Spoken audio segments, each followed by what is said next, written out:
Rebonjour. Donc, merci Madame Chloé Girardot-Motier pour la présentation du rapport. Moi, je voulais dire que je crois qu'on prend réellement la mesure des choses qui nous arrivent qu'au moment où on peut les capter à travers nos sens. Le cadre théorique, on le sait, il est là, on le connaît, c'est les rapports scientifiques qui s'accumulent. Mais cet été, par exemple, je rebondis sur l'intervention de Rémi Auron, mais les images de la Loire à Sec, à Ancenis, nous ont vraiment marqués dans notre chair. Vendredi dernier, et on est au mois d'octobre, je le signale, 83 départements étaient encore concernés par une restriction au-delà de la vigilance sur au moins une partie du territoire. 49 restent en crise. On est au mois d'octobre. Donc c'est pour dire que l'accélération du dérèglement climatique pèse sur l'eau et nous laisse de moins en moins de répit pour nous y adapter. Tous ces constats se renforcent puisque l'eau est rare et plus elle est rare, plus les concentrations de pollution sont élevées, elle devient chaude, plus la vie aquatique est en situation de stress. Pour parler de ma propre délégation qui concerne le sport, je peux vous donner un exemple pour vous montrer à quel point aussi toutes les politiques sont affectées.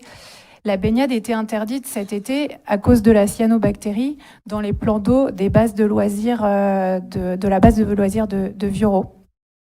Et on peut imaginer que la baignade pourrait rester limitée, en tout cas, à cause de cette pollution.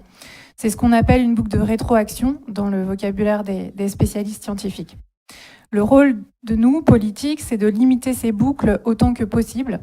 Et je crois qu'on aurait tort de sous-estimer les enjeux liés à l'eau potable en ne les abordant que sous un prisme technique, où prélever l'eau, comment la traiter ou comment la distribuer. Donc bien entendu, des investissements doivent être faits dans le réseau de distribution pour lutter contre les fuites. On a là une marge de progression, mais on a aussi des questions plus en amont à nous poser et des questions qui sont peut-être plus politiques, qui peuvent toucher à la transition agricole et à notre souveraineté alimentaire, qui ne peut être envisagée sans lutter pour limiter l'usage des pesticides. On pourrait aller encore plus loin sans stigmatiser les personnes, mais en les accompagnant, en incitant les agriculteurs présents dans des zones de captage sensibles à bifurquer, en leur assurant le débouché en restauration collective, par exemple. Et la dernière question, c'est celle de la mise en tension des usages. À nous, les élus, de créer les conditions d'un véritable débat public afin que les efforts soient choisis par tous et toutes et partagés de manière équitable. Le groupe écologiste votera ce rapport avec conviction et il se tient prêt à participer aux discussions à venir sur cette ressource vitale qui est l'eau. Je vous remercie. Merci. Je n'ai pas d'autres demandes de prise de parole, donc la parole